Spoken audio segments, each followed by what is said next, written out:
Good morning, friends. Myself Dudhe sir from Mechanical Engineering Department.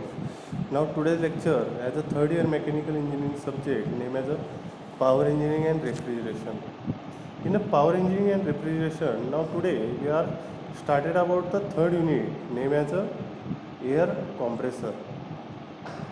In a third unit named as the Air Compressor, now today's topic are study in this lecture as a what is the functioning about the air compressor? What is the air compressor? What is the functioning about the air compressor? What is the types about the air compressor? Then advantages about the air compressor and disadvantages about the air compressor. These are the topics and uses about the air compressor. These are the topics are studied in this lecture. Now in last lecture we are studying the which topic? The catalytic converter. Okay, and Bharat standard norms. These are the two topics are also studied in last lecture. The problem about the chapter we are solve the or solve in your home by using the performance and texting about the IC engineering. IC engineering. The last lecture in a various types of formulas are study. Okay तर बघा आपण जे मागचं lecture घेतलं होतं तर ते मागचं लेक्चर कसं घेतलं होतं आपण तर भारत नॉर्म युरो नॉर्म्स जे आहेत आहे का नाही जे पोल्युशन कंट्रोलिंग जे नॉर्म्स काय भारत सरकारने लागू केलेले आहेत त्याबद्दल काय केलं होतं आपण स्टडी केला होता मागच्या लेक्चरला.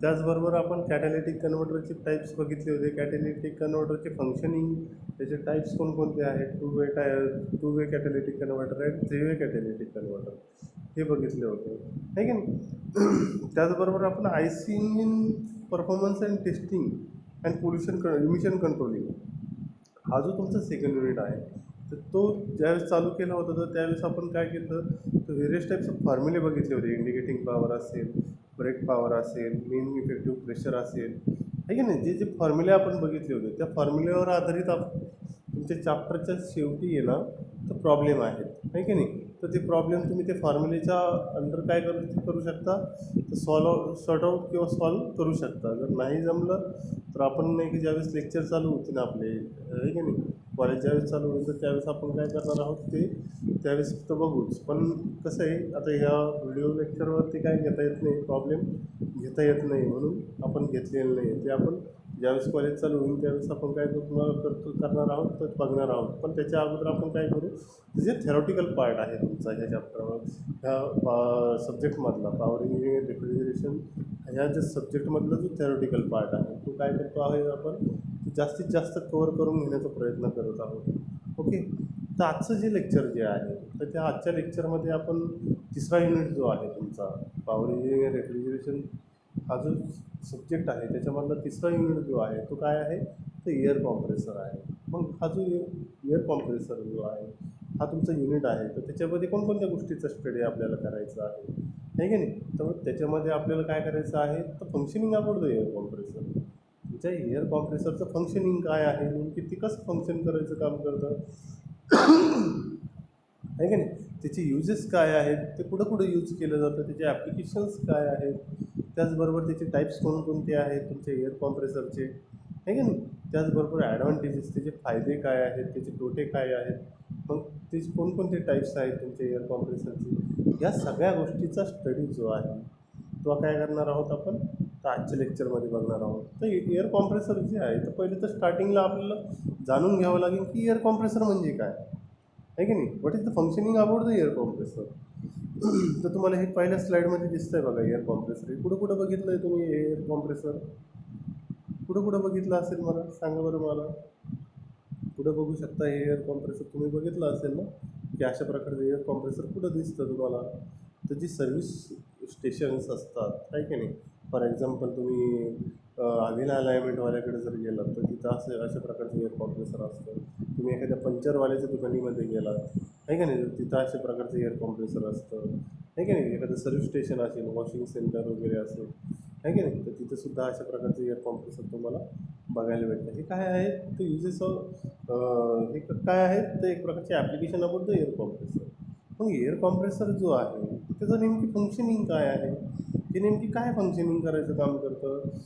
Air compressor is a machine which suck the low pressure low temperature air from atmosphere and compress it to high pressure, high temperature by reciprocating motion of piston or by rotary motion of the blade in case. मग हे जे air compressor जे आहे तर याच्यामध्ये 3 प्रकारचे air compressor आहेत. First one as reciprocating types of air compressor, rotary types of air compressor आहे की नाही, आणि screw types of air compressor. तर अशा प्रकारचे काय आहेत, 3 प्रकारचे एअर कॉम्प्रेसर आहेत. पण हे काय करायचं काम करतं, ते काय आहे, एअर कॉम्प्रेसर एक प्रकारचं मशीन आहे का नाही, विच सक low pressure low temperature air. ते काय करायचं काम करतं, तर एक त्याचं फंक्शनिंग जाणून घ्या बरं, की ते काय करायचं काम करतं. तर low pressure low temperature air जी आहे तुमच्या ॲटमॉस्फिअरमधली, ती काय करायचं काम करतं, सक करायचं काम करतं, म्हणजे ओढून घ्यायचं काम करायचं काम करतं. And compress it to high pressure, आणि ती कॉम्प्रेस करून हाय प्रेशरने ती काय करायचं काम करतं, स्टोअर करून ठेवायचं काम करतं high temperature by reciprocating movement. मग ती कशी, तर by using the reciprocating movement of the piston and cylinder आहे का नाही, by reciprocating movement of the piston and or rotary movement of the piston, rotary motion of the blade and in casing आहे की नाही. Rotary movement जी आहे तुमच्या ब्लेडच्या केसिंगची rotary movement आहे, तर ह्या दोन्ही थ्रू, म्हणजे रेसिप्रोकेटिंग मुवमेंट तुमच्या पिस्टनची रेसिप्रोकेटिंग मुवमेंट थ्रू जी ॲटमॉस्फिअरमधली low temperature low pressure air जी आहे ती काय करायचं काम करतं, हाय प्रेशर हाय टेम्परेचर एअरनी काय करायचं काम करतं, स्टोअर करून हाय प्रेशर हाय टेम्परेचरनी काय करायचं काम करतं, स्टोअर करून ठेवायचं काम करतं bye using the reciprocating movement or rotary movement. हे काय आहे, तर functioning about the air compressor. It work absorbing the machine drive by external sources. They are many industrial uses of the compressor air. पण हे जे air compressor जे आहे तर हे ऑपरेटिंग करण्यासाठी काय लागतो, तर एक प्रकारचा एक्सटर्नल सोर्स जो आहे, फॉर एक्झाम्पल इलेक्ट्रिकल सोर्स जो आहे तर तो काय लागतो, याला निडेड आहे, गरजेचा आहे, ठीक आहे नाही. An air compressor is a device which is used for the store compressed air. It can come in a wide variety of different type and size. मग हा जो एअर कॉम्प्रेसर जो आहे तो काय करायचं काम करतो, इज अ डिव्हाइस. ते कसलं आहे, तर एक प्रकारचं डिव्हाइस आहे which is use for the store compressed air. ते काय करायचं काम करतं, तर ते कशासाठी चांगलं आहे, तर store the compressed air. Compress air store करून ठेवण्यासाठी ते कसं आहे, चांगलं आहे की नाही. In a wide variety of the different type and size, म्हणजे वेगवेगळ्या व्हरायटीमध्ये तुम्हाला हे एअर कॉम्प्रेसर डिफरंट टाईप आणि साईजमध्ये तुम्हाला काय भेटते, बघायला भेटत असते नाही का नाही. जी खाली जी टँक दिसते बघा या डायग्राममध्ये तुम्हाला, खाली जी टँक दिसते त्याच्यामध्ये काय केलेलं असतं, स्टोअर केलेली असते एअर तुमची आहे का नाही. आणि मोटर थ्रू तुमचे जे पिस्टन सिलेंडर जे आहे ते काय केले जातात, तो ऑपरेटिंग केले जातात आहे की नाही. आणि त्याला जे मोटर ड्राईव्ह करण्यासाठी काय लागतं आहे, तर एक प्रकारचे इलेक्ट्रिकल सोर्स लागतो आहे, आणि इलेक्ट्रिकल सोर्सचा यूज करून मोटर ड्राईव्ह होते. आणि ड्राईव्ह मोटरला काय केलेलं आहे, तर पुल्लीवर एक बेल्ट काय केलेला आहे, वाऊंड केलेला आहे, तो तुमच्या IC इंजिन म्हणजे जे पिस्टन सिलेंडर अरेंजमेंट आहे त्याच्यावर काय केलेलं आहे, त्याच्या पुल्लीवरून वाऊंड केलं आहे. मग अशा प्रकारे तो व्ही टाईपचं जे सिलेंडर आहे तर ते काय करायचं काम करतं, ॲटमॉस्फिअरिक एअर जी आहे तुमच्या सराउंडिंगची low pressure low temperature air जी आहे ती काय करायचं काम करतं, सक करून ती हाय प्रेशर हाय टेम्परेचरनी काय करायचं काम करतं, त्या स्टोरेज टँकमध्ये स्टोअर करून ठेवायचं काम करतं तुमचं हे एअर कॉम्प्रेसर. आणि ते जे एअर कॉम्प्रेसर जे आहे ते वाईड व्हरायटीनुसार विथ डिफरंट साईजनुसार तुम्हाला काय भेटतं, मार्केटमध्ये इझिली अवेलेबल होऊ शकतं आहे की नाही. Air compressor work in 2 phases. The composition operation and release the operation. These types of the compressor are used in a variety of the commercial and industrial application. मग हे जे एअर कॉम्प्रेसर जे आहे तर ते कमर्शियली सुद्धा आपण use करू शकतो, किंवा इंडस्ट्रियल ॲप्लिकेशनमध्ये सुद्धा ते काय केलं जातं, मोस्टली यूज केलं जातं. ओके, तर फंक्शनिंग कळलं असेल तुम्हाला एअर कॉम्प्रेसरचं. त्यानंतर आपण बघणार आहोत types about the air compressor. मग टाईप्स ऑफ एअर कॉम्प्रेसर, मग कोणकोणते टाईप्स आहेत एअर कॉम्प्रेसरचे, तर first one as a reciprocating air compressor, second one as a rotary or screw air compressor, and third one as a centrifugal air compressor. हे काय आहेत, तर 3 टाईप्स आहेत तुमच्या एअर कॉम्प्रेसरचे, आहे की नाही. मग रेसिप्रोकेटिंग एअर कॉम्प्रेसरमध्ये जो पिस्टन जो आहे तो रेसिप्रोकेटिंगली मूव्ह करतो, आहे की नाही. आणि रोटरीमध्ये ते ब्लेड जे आहे ते केसिंगमध्ये काय केले जातात, रोटेटिंग केले जातात. आणि सेंट्रिफ्युगल एअर कॉम्प्रेसरमध्ये सुद्धा तसंच असतं, आहे की नाही. तर अशा प्रकारचे एअर कॉम्प्रेसर जे आहे ते काय केले जातात तुमच्या इथं व्हेरियस ॲप्लिकेशननुसार काय केले जातात ते यूज केले जातात. त्यानंतर आपण बघणार आहोत रेसिप्रोकेटिंग एअर कॉम्प्रेसर जे आहे तर त्याचे फायदे काय आहेत आणि तोटे काय आहेत हे आपण डिटेलमध्ये तर बघणारच आहोत पुढं. पण आपण सध्या काय करतो आहोत तर इंट्रोडक्शन बघत आहोत एअर कॉम्प्रेसर जो तुमचं 3rd युनिट आहे की नाही. त्याचं काय करतो आहोत तर इंट्रोडक्शन बघतो आहोत की आपल्याला नेमकी एअर कॉम्प्रेसर कोणकोणत्या प्रकारचे आहेत, त्याचे फायदे काय आहेत, त्याचे तोटे काय आहे, त्याचं फंक्शनिंग काय आहे की नाही, त्याचे यूजेस काय आहेत, त्याचे ॲप्लिकेशन्स काय आहेत, ह्या सगळ्या गोष्टीचा जो स्टडी जो आहे तो काय करतो आहोत आपण बघतो आहोत. त्याचे क्लासिफिकेशन्स कोणकोणते आहेत, आहे की नाही. जसं की मी तुम्हाला सांगितलं 3 टाईपचे एअर कॉम्प्रेसर आहेत, रेसिप्रोकेटिंग आहे, रोटरी आहे आणि सेंट्रिफ्युगल एअर कॉम्प्रेसर आहे. अशा 3 प्रकारचे air compressor mostly in commercial and इंडस्ट्रीयलमध्ये काय केले जातात जास्त करून यूज केले जातात. तर मग जे रेसिप्रोकेटिंग एअर कॉम्प्रेसर जे आहे तर मग रेसिप्रोकेटिंग एअर कॉम्प्रेसरचे फायदे काय आहेत. तर पहिले तर आपण काय करणार आहोत फायदे बघणार आहोत. मग रेसिप्रोकेटिंग एअर कॉम्प्रेसरचं डिझायनिंग जे आहे ते कसं आहे तर सिम्पल इन डिझाईन, आहे की नाही. डिझायनिंग जे आहे ते कसं आहे सिम्पल आहे. आणि कॉस्टबाबत जर विचार केला तर लो कॉस्ट इनिशियल, आहे की नाही. लो इनिशियल कॉस्ट, त्याची कॉस्ट जी आहे ती कशी आहे तर लो आहे. इझी टू इन्स्टॉल, ते कसे आहेत इन्स्टॉल करण्यासाठी इझिली आपण काय करू शकतो इन्स्टॉल करू शकतो. नो ऑइल कॅरी ओव्हर, कोणत्याही प्रकारचं ऑइल त्याच्यामध्ये काय असतं तर फिलअप केलेलं नसतं, आहे की नाही. कॅरी केलेलं नसतं, आहे की नाही. त्याच्यानंतर large range of horse power, तर हे कसे आहे कशासाठी सुटेबल आहे तर लार्ज रेंज ऑफ हॉर्स पॉवरसाठी ते कसे आहेत तर एक प्रकारे सुटेबल आहेत. हा एक त्याचा फायदा आहे.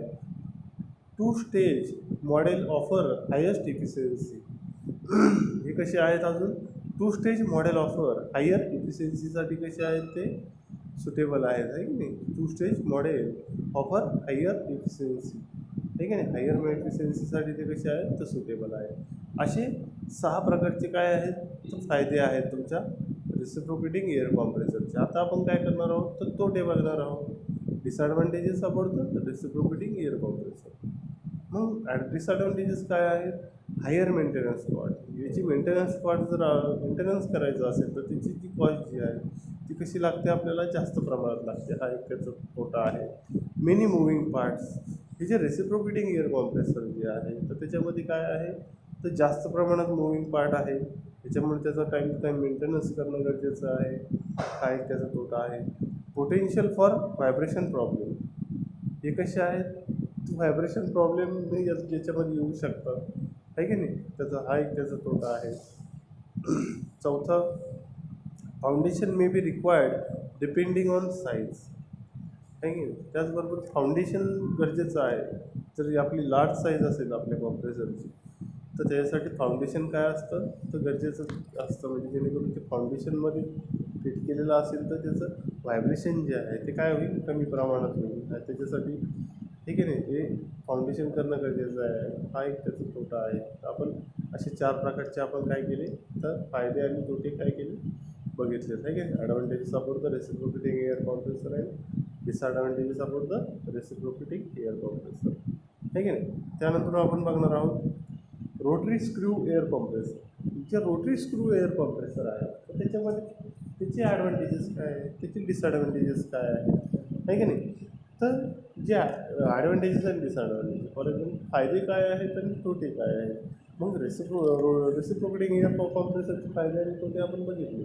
त्याचबरोबर आपण रोटरी एअर कॉम्प्रेसर और रोटरी स्क्रू एअर कॉम्प्रेसरचे पण फायदे तोटे बघणार आहोत. त्याचबरोबर सेंट्रिफ्युगल एअर कॉम्प्रेसरचे फायदे तोटे बघणार आहोत आपण, आहे की नाही. तर तर रोटरी स्क्रू एअर कॉम्प्रेसरची ॲडव्हान्टेजेस, आहे की नाही. Advantages about the rotary screw air compressor. मग याचंसुद्धा काय आहे तर सिम्पल डिझायनिंग आहे. Low to medium initial cost, याची कॉस्ट जी आहे ती कशी आहे low to medium initial cost, आहे की नाही. ती कशी आहे तर रेसिप्रोकेटिंग एअर कॉम्प्रेसरपेक्षा थोडे महाग असतील, आहे की नाही, मिडियम कॉस्टनुसार. Low to medium maintenance cost कसे आहेत, तर मेंटेनन्स कॉस्टसाठी सुद्धा कसे आहेत, लो टू मिडियम आहे. म्हणजे रिस्क पेक्षाही ते थोडं कॉस्ट थोडी जास्त लागते, आहे की नाही. इझी टू इन्स्टॉल, हे इन्स्टॉल करण्यासाठी कसे आहेत, तर इझिली काय करू शकतो आपण, इन्स्टॉल करू शकतो.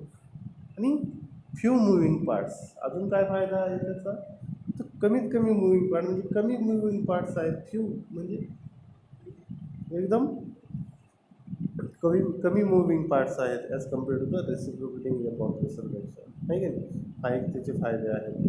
आता डिसॲडव्हान्टेजेस आपण रोटरी स्क्रू एअर कॉम्प्रेसर. मग तोटे काय आहेत रोटरी स्क्रू एअर कॉम्प्रेसरचे, लिमिटेड एअर लाईफ. याच्यामध्ये काय करू शकतो आपण, लिमिटेड एअर लाईफ, काही वेळापुरती काय करू शकतो आपण, एअर काय करू शकतो, कॉम्प्रेस करून ठेवू शकतो. हाय रोटेशनल स्पीड, याचा स्पीड जो आहे तो कसा असतो, हायली रोटेशनल स्पीड असतो. हा एक त्याचा तोटा आहे. डिफिकल्ट विथ डर्टी इन्व्हायरमेंट, हे कसे आहेत, तर डिफिकल्ट आहेत. तर कुठं डर्टी इन्व्हायरमेंटमध्ये जर आपण त्याला डर्टी इन्व्हायरमेंटमध्ये जर आपण त्याला एअर कॉम्प्रेसर करायला घेतली तर ते कसे आहेत, तर डिफिकल्ट आहेत. त्याच्यामुळे त्या इक्विपमेंटला काहीतरी त्याचा तोटा होऊ शकतो, आहे की नाही. Single stage design have lower efficiency, तर हे कसे आहेत, एक प्रकारचं सिंगल स्टेज डिझाईन आहे आणि लोअर इफिशियन्सी आहे की नाही, हा त्याचा तोटा आहे. Oil injected design have oil carry over, याच्यामध्ये ऑइल काय करावं लागतं आहे, आपल्याला कॅरी ओव्हर करावं लागतं आहे की नाही, हा एक त्याचा तोटा आहे की नाही. तर आपण आता काय बघितलं, तर ॲडव्हान्टेजेस आणि disadvantages of the rotary screw air compressor. त्यानंतर आपण बघणार आहोत सेंट्रिफ्युगल एअर कॉम्प्रेसर. जे सेंट्रिफ्युगल एअर कॉम्प्रेसर जे आहे, तर मग त्याचे फायदे काय आहेत, त्याचे तोटे काय आहेत. Advantages about the centrifugal air compressor and disadvantages about the centrifugal air compressor. तर ह्या दोन गोष्टीचा स्टडी आपण करणार आहोत. तर ॲडव्हान्टेजेस फर्स्टली बघू आपण. तर advantages about the centrifugal air compressor, मग काय ॲडव्हान्टेजेस सांगता येईल. Can reach pressure up to 1200 PSI. आपण काय करू शकतो, by using the centrifugal air कॉम्प्रेसरचा यूज करून ते प्रेशर किती पास्कल पर्यंत काय करू शकतो, प्रेशराईज करू शकतो, तर 1200 पास्कलपर्यंत आपण काय करू शकतो, तर प्रेशर काय करू शकतो, पास्कलनुसार आपण काय करू शकतो, प्रेशर कॉम्प्रेस करू शकतो, आहे की नाही. एअर काय करू शकतो, आपण कॉम्प्रेस करू शकतो. त्यानंतर relatively first cost improve as a size increase. मग याची कॉस्ट कधी इम्प्रूव्ह होते, जसे जसे तुम्ही मोठी साईजचं जर कॉम्प्रेसर घेतलं, आहे की नाही, सेंट्रिफ्युगल एअर कॉम्प्रेसर घेतलं, तर त्यानुसार त्याची कॉस्ट जी आहे ती काय होते, साईजनुसार वाढत जाते, आहे की नाही. हा एक त्याचा relatively first cost improve as a size increases, आहे की नाही, वाढत जाते. त्याच्यानंतर does not required special foundation, याला कोणत्याही प्रकारचं स्पेशल फाउंडेशन करायची गरज नाही आहे की नाही. हे एक त्याचा फायदा आहे. Design to give lubricant free air, आणि हे जे डिझाईन असं केलेलं आहे की ते लुब्रिकंट फ्री एअर काय करायचं काम करतं, स्टोअर करून ठेवायचं काम करत असतं, आहे की नाही. हा एक त्याचा फायदा आहे की नाही. त्यानंतर disadvantages about the centrifugal air compressor. Centrifugal air कॉम्प्रेसरचे डिसॲडव्हान्टेजेस काय सांगता येतील. हाय इनिशियल कॉस्ट, याची कॉस्ट जी आहे ती कशी आहे, हाय आहे as compared to the rotary air compressor and reciprocating air compressor. याच्यापेक्षाही त्याची कॉस्ट कशी आहे, तर हाय आहे. त्याच्यानंतर complicated monitoring and control system, हे कंट्रोल सिस्टीमसाठी कसे आहेत, तर कॉम्प्लिकेटेड आहेत, आणि मॉनिटरिंग करण्यासाठी सुद्धा कसे आहेत, ते कॉम्प्लिकेटेड आहेत, आहे की नाही. मॉनिटरिंग अँड कंट्रोल सिस्टीमसाठी कसे आहेत, ते कॉम्प्लिकेटेड आहेत. त्यानंतर स्पेशलाइज्ड मेंटेनन्स कन्सिडरेशन, आणि हे कसे आहेत अजून, तर मेंटेनन्स कन्सिडरेशनसाठी कसे आहेत, तर स्पेशलाइज्ड मेंटेनन्स कन्सिडरेशन आपल्यासाठी कसे आहेत, हे घातक आहेत. त्याच्यानंतर limited capacity control modulation required unloading for reducing the capacity, आणि हे कसे आहेत, लिमिटेड कॅपॅसिटी कंट्रोलिंग आहेत, आहे की नाही. काही लिमिटेड काळापर्यंत काय करू शकतो आपण, कॅपॅसिटी ज्याची कंट्रोलिंग करू शकतो. मॉड्युलेशन रिक्वायरमेंट आणि अनलोडिंग फॉर रिड्युसिंग कॅपॅसिटी, आहे की नाही, अनलोडिंग करताना त्याची कॅपॅसिटी काय होते, रिड्यूस होत चालते. अशा प्रकारचे सेंट्रिफ्युगल कॉम्प्रेसरचे डिसएडव्हान्टेजेस आहेत. त्यानंतर आपण बघणार आहोत युजेस ऑफ एअर कॉम्प्रेसर. मग हे एअर कॉम्प्रेसर कुठं कुठं यूज केलं जातं, काय सांगता येईल? तर first one as it use for the start large diesel engine. हे कुठं यूज केलं जातं, it is use for the start large diesel engine. Large diesel engine जर आपल्याला काय करायचं आहे, स्टार्ट करायचं आहे, तर तिथं काय केलं जातं, हे एअर कॉम्प्रेसर यूज केलं जातं. For filling the air in a tube of vehicle. अजून हे कुठं यूज केलं जातं, तर fill of the air fill करायची कुठं, तर ट्यूबमध्ये आपल्याला फिल करायची आहे. मग टू व्हीलर असेल, फोर व्हीलर असेल, तर याच्या ट्यूबमध्ये आपल्याला काय करायची, एअर फिलअप करायची. तर bye using the air compressor through काय करू शकता तुम्ही, एअर फिलअप करू शकता, आहे की नाही. तिथं याचा यूज करू शकता. In automobile service station to clean vehicle, आहे की नाही. ऑटोमोबाईलचे सर्व्हिस स्टेशन जे आहेत, म्हणजे मोटरसायकल किंवा फोर व्हीलर जे आहेत त्याचे सर्व्हिस स्टेशन आहेत, ते तिथं क्लीन करण्यासाठी, म्हणजे त्याची वॉशिंग करण्यासाठी, व्हेकलची वॉशिंग करण्यासाठी जे सर्व्हिस स्टेशन जे आहेत किंवा क्लिनिंग सर्व्हिस स्टेशन जे आहेत, तर तिथं काय केलं जातं, हे एअर कॉम्प्रेसर काय केले जातात, यूज केले जातात. त्याच्यानंतर for spray painting in a paint industry. अजून कुठे यूज केले जातात, स्प्रे पेंटिंग करण्यासाठी इन अ इंडस्ट्री, पेंट इंडस्ट्रीमध्ये, आहे का नाही. स्प्रे पेंटिंग करायची असेल तुम्हाला, काही एअर कॉम्प्रेसरचा यूज करून तुम्ही काय करू शकता, स्प्रे पेंटिंग करू शकता, आहे का नाही, इंडस्ट्री, पेंट इंडस्ट्रीमध्ये. त्याच्यानंतर in a vehicle to operate air brake. Air compressor अजून कुठे यूज केला जातो, तर तुमच्या व्हेकलमध्ये, आहे की नाही, जिथं जिथं एअर ब्रेक व्हेकल यूज केलेलं असतं, तर तिथं एअर कॉम्प्रेसर काय केलेला असतो, यूज केलेला असतो. फॉर एक्झाम्पल जर तुम्ही बसेस जर बघितल्या आपल्या महावितरणच्या, तर त्यांचे जे ब्रेक ऑपरेशन जे आहेत ते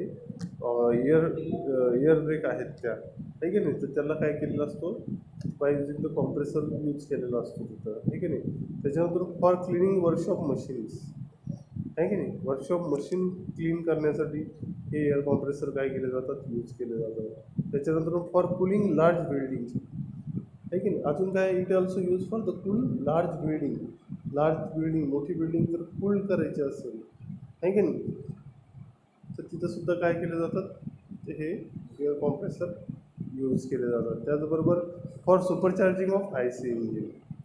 I C engine internal combustion engine supercharge करायचं असेल, तर तिथंसुद्धा काय केलं जातं, हे एअर कॉम्प्रेसर यूज केले जातात. त्याचबरोबर for atomization of fuel in compression ignition engine. फ्युएलचं ॲटोमायझेशन करायचं असेल तुमच्या कॉम्प्रेशन इग्निशन इंजिनमध्ये, तर तिथंसुद्धा काय केले जातात, हे कॉम्प्रेसर एअर कॉम्प्रेसर काय केले जातात, यूज केले जातात, आहे की नाही. त्याचबरोबर in a blast furnace in industry, आहे की नाही, काही ब्लास्ट करण्यासाठी फर्नेस जे आहेत ते ब्लास्टिंग करण्यासाठी सुद्धा काय केलं जातं, हे एअर कॉम्प्रेसर यूज केले जातात. त्याचबरोबर for operation of pneumatic tool, for example rock drill and vibrators, आहे की नाही. त्याचबरोबर हे एअर कॉम्प्रेसर अजून पुढे यूज केले जातात for operation of pneumatic tool. जे न्यूमॅटिक टूल्स असतील, आहे की नाही, न्यूमॅटिक टूल्स असतात, तुम्ही बघितलं असेल जर अलाइनमेंट अँड व्हील बॅलन्सिंगच्या जर शॉपवर तुम्ही गेला, तर तिथलचे जे व्हेकलचे जे व्हीलचे जे बोल्ट असतात, तर ते bye using the year gun through काय केले जातात, लूज केले जातात किंवा टाईट केले जातात. तिथंसुद्धा काय की जे न्यूमॅटिक टूल्स आहेत, आहे की तिथंसुद्धा काय केले जातं, हे एअर कॉम्प्रेसर यूज केले जातात. त्याचबरोबर रॉक ड्रिल असतील, आहे की नाही, दगड फोडण्याची जी मशीन आहेत किंवा व्हायब्रेटर्स आहेत, तिथंसुद्धा काय केलं जातं, हे एअर कॉम्प्रेसर मोस्टली यूज केले जातात. तर हे काय आहेत, तर uses about the air compressor. तर मग working process of air compressor, मग वर्किंग प्रोसेस कशी आहे तुमच्या एअर कॉम्प्रेसरची, ती आपण बघूया, आहे की नाही. पण फर्स्टली काय करायचं काम करतं, जे तुमचं वर्किंग प्रोसेस जी आहे एअर कॉम्प्रेसरची, firstly filter by air is a draw in through the intake filter by mean of the piston impeller screw or vane. मग by using the filter through काय केली जाते, फ्रेश एअर जी आहे तुमची, low pressure low temperature air जी आहे ॲटमॉस्फिअरमधली, ती काय केली जाते, फिल्टर थ्रू सक केली जाते तुमच्या इनटेक मॅनिफोल्डमध्ये बाय युझिंग द पिस्टन, आहे की नाही, इम्पेलर किंवा स्क्रू ऑर व्हेन थ्रू, आहे की नाही. As the amount of the atmospheric air is increase in the receiver or storage tank volume per square inch required and pressure is release. आणि ती जी air जी आहे ती काय केली जाते, टँकमध्ये काय केली जाते, हाय प्रेशर हाय टेम्परेचरने काय केली जाते, स्टोअर करून ठेवली जाते. आणि तिला जर बाय युजिंग द ॲप्लिकेशननुसार ती काय केली जाते, रिलीजही केली जाते, आहे की नाही. जसं की तुम्ही बघितलं असेल एखाद्या वर्कशॉप किंवा एखाद्या पंचरच्या दुकानीमध्ये, जर तिचं प्रेशर जर कमी झालं तर त्याच्यामध्ये फिलिंग केलं जातं परत त्या टँकमध्ये, आहे की नाही. इन केस लाईट जरी गेली तर टँक फुल जर राहिली तर तुम्ही काय करू शकता, तर लाईट जोपर्यंत येत नाही तोपर्यंत तुम्ही काय करू शकता, कॉम्प्रेसरमध्ये एखादी व्हेकल पंक्चरसाठी आली तरी तुम्ही काय करू शकता, पंक्चर काढून त्याच्यामध्ये एअर फिलअप करू शकता. पण त्या टाकीतली एअर कमी कमी होत गेल्यानंतर त्याचं प्रेशर कमी कमी होत चालतो, आहे की नाही. when pressure in the receiver or tank increase to the maximum level, the pressure switch is shut off and intake of the air is compressor is stopped.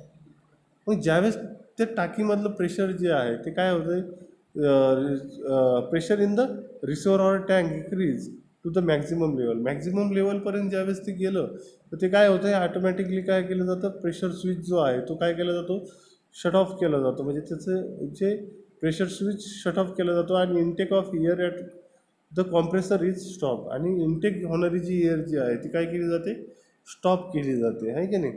This pressurized air then stop till the energy generated by the pressurized air decrease to the minimum level. आणि ती जी air जी आहे store air ती air आपण काय करू शकतो, जी pressurised जी air जी आहे ती काय करू शकतो, तर एनर्जी जनरेट करण्यासाठी किंवा आपल्याला जे वर्क करायचं आहे तर त्यासाठी यूज केल्यानंतर ती मिनिमम लेवलपर्यंत आल्यानंतर Wien the pressure switch is switch back on, आहे की नाही. मग आपोआप काय होतं, प्रेशर स्विच जो आहे तो काय होतो, लगेच स्विच ऑन होऊन जातो आणि परत एअर काय केली जाते, तर परत इनटेक थ्रू तुमच्या टँकमध्ये काय केली जाते, स्टोअर केली जाते. The discharge temperature from the compressor can reach 180 degree. It is recommended to install and after cooler. आणि त्याला कूल करण्यासाठी जे हे आपलं जे नाही का कॉम्प्रेसर जे आहे ते काय होतं, हीटही होतं. मग त्याला कूल करण्यासाठी एक फॅन बसवलेला असतो, आहे की नाही. It is recommended to install a regulator after the tank releasing the lower pressure to the plant or stopping higher pressure in the tank can help save energy and less wear of the compressor.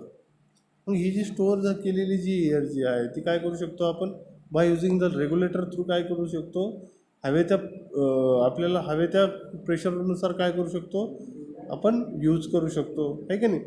आणि त्याच्यामुळे काय होतं आहे, help to save energy आपण save करू शकतो. म्हणजे for example मी तुम्हाला सांगितलं, लाईट गेल्यानंतर ही जे इलेक्ट्रिकल सोर्सचा पॉवर आपल्या त्या मशीनला लागतो आहे की नाही, तर ती लाईट गेल्यानंतर आपण लाईट जायच्या अगोदर जर आपण स्टोअर करून ठेवलं तर आपण लाईट 4 तास 6 तास जरी गेली असली तरी सुद्धा आपण नाही काय करू शकतो, दिवसभराचं काम तिथं त्याच्यावर करू शकतो, आहे की नाही. सेव्ह एनर्जी एक प्रकारचं ते त्याच्यामुळे काय होतं, एक प्रकारची एनर्जी सेव्ह होते, less wear or on the compressor. आणि कमी प्रमाणात विअर होतं तुमच्या कॉम्प्रेसरचं.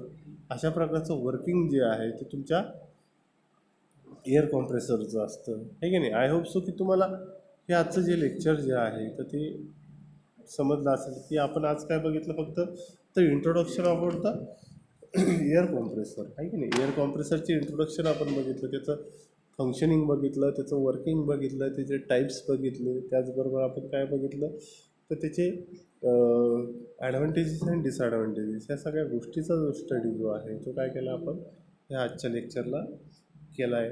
आय होप सो की तुम्हाला हे आजचं लेक्चर समजलं असेल. Okay, thank you.